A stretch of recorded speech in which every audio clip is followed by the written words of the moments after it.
ang solusyon sa matinding traffic sa Cavite. Yan, ito na. So ito yung bagong bypass ngayon na madadaanan natin para iwas po tayo sa Tejero na matindi pa sa EDSA minsan. Yan. So ito yung binabaybay natin, yung Tansa Tracy Road. Kung galing ka ng Naik, pwede mong gagamitin ang road na ito. Papasok ka lang sa bagong bukas ngayon na subdivision na Anyana Antil Grand. So yan, papasok ka dito sa Anyana, tatagos ka dito. Ang tatagusan mo dito doon na sa General Trias. Pwede ka rin didiretso na sa doon na mismo malapit sa Centennial, para iwas ka na talaga sa matinding traffic dito sa may Bacau, sa may Tejero. So yun yung pinakamatinding traffic dyan sa may Tejero, no? Abutin nga minsan ng 2 oras dyan, no? May nagtitinda na ng mani. May time nga dito na nag-grocery na sila sa Robinson, no? Pagbalik nila after grocery, dyan pa rin, hindi pa rin sila umuusad sa sobrang traffic po. So ito na yung solusyon, bypass road ng Tansa General Trias. Yan. So tatagusin mo to, dadaan ka ng mga subdivision dito. Yan. Tatagusin mo itong lugar na ito. So tuloy-tuloy ito, no? So malaking tulong po ito na ginagawa ng ating mga subdivisions. Yan, liliko lang tayo dito dahil hindi pa tapos yung kalsada na yun. Ginagawa pa. Tuloy-tuloy lang ito. Yan. At ito yung magandang ginagawa ng ating gobyerno. Nagkaroon ng partnership sa mga private subdivisions, no? So ito na yung magiging solution sa matinding traffic.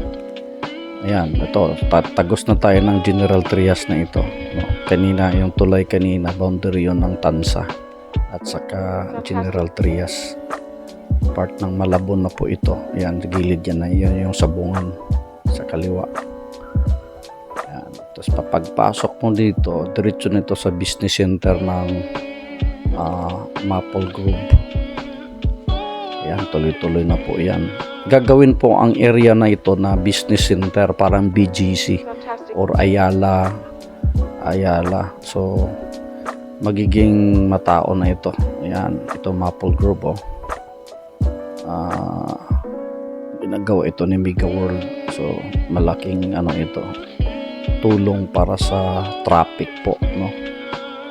Ayan, yun yung maganda. Ito yung magandang bypass road. So nakikita ninyo, napaka luwang ng kalsada, tapos magiging to, future parang BGC, no? Yan, itong area na to, malawak ito, no? May mga tinatayo ng condominium dito sa gilid. Pwede ka makabili ng mga property dito. Yan, pa Manila na to, tuloy-tuloy na ito, no? Tatagos ka na dito.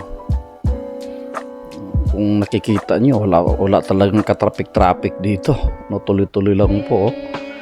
Yan. So mabilis lang yung dito. Yung 2 hours kaya na dito ng 15 minutes, no? So napaka laking solusyon talaga sa traffic, no? So yan, kung gusto mo diyan, itong kalsada nito, pag binabaybay mo, may diretso din ito papunta na ng tagos na ng Centennial, diretso na ng Antel, no? So dito tayo, kakaliwa lang tayo dito. Yan, pag tagos mo ito na yung National Highway going to Manila. Yan, malapit po sa King B. Ayan, ito na yung Tagos mo. Ito na yung Maple Grove entrance yan siya. Fantastic. Yan. Tuloy-tuloy na po. So, yan. Kawit na ito. Yan yung all homes. Kawit. No? So, tuloy-tuloy lang po yung biyahe. So, yun. Nakikita nyo, wala na talagang traffic, no? Mabilis na yung travel time po natin. No? Ups, stop lang tayo. Kunti may tumatawid na truck. Tuloy-tuloy uli, no? Tuloy-tuloy. So, mabilis lang. Yan, tingnan lang natin yung eroplano. Yan. So, yung flow ng traffic. May mga area lang dito. Yan, yung malapit na tayo sa Gahak. Yan. Yan. May mga area lang dito na before approaching sa Cavitex, yan, ito na yung tulay. Ito yung going ng Bacoor. Yan, sa kanan ko Bacoor, Kawit yun sa kabila. Tuloy-tuloy yan. Pa Cavitex na yan. Yan. Pwedeng service road yan. Pag tinuloy mo yan, dire-diretso ka, Bacoor. Yan, kakaliwa tayo dito. Cavitex na po ito. No? So may mga suggestion lang dito. Ang barriers kasi minsan, ito yung cause ng delay. So, pwede namang tanggalin yan kasi minsan hindi masyadong mabasa ng RFID. Matagal. Pero lahat ng dumadaan yan, magbabawas naman yun. Kaya sa ibang bansa kasi, I've been in Malaysia, Singapore, wala nang barriers yan. Tatravel ako sa Southeast Asia, wala nang mga barriers sila. So, anyway, so tuloy-tuloy, ito yung Cavitex. Ang tumbok natin ngayon, pupunta kami ng Ayala, Manila Bay. Kakain lang kami dahil birthday po ng aking wife at we are celebrating our 20th anniversary of our togetherness kasi eksaktong birthday po niya. Sinagot po ako. Yan. Ano, simbolo ng paglipad ng eroplanong nakikita nyo kanina. Ayan. Ito yung sinabi kong barriers, di ba? Mayroong delay. Delay ang pagbukas ng barriers. Pag pinangga mo yun, 1.5 yun. Tuloy-tuloy lang tayo. Coastal na ito, Parañaque. Fantastic. Tapos, dire-diretso, pag tinumbok mo yan, in-street mo yan, Rojas Boulevard. Pero kakaliwa po tayo dito. No? Kakaliwa tayo, Pamakabagal Boulevard. Ayan, kung nakikita nyo yung flow, wala talagang hindi masyadong, sa bagay, hindi masyadong rush hour ngayon. Pero kahit rush hour, no, pag babalik kami paggabi, makikita nyo yung traffic pa rin. Hindi na talaga siya ganun ka-traffic. We are passing PITX, no? Malaking tulong din itong PITX, no, sa pagbabiyahe ng mga commuters. Ito, babaybayin natin itong Makapagal Boulevard para lang sa mga motorista, no? 60 km per hour lang po dito. Pag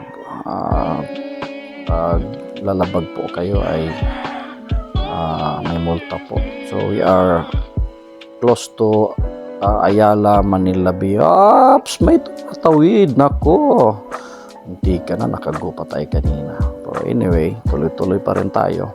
Yan, nakikita nyo na yung Ayala, Manila Bay. So dito lang tayo papasok, kakanan tayo papuntang parking. So kung napapansin niyo, bilis lang yung travel time natin. Napakabilis po. Wala pang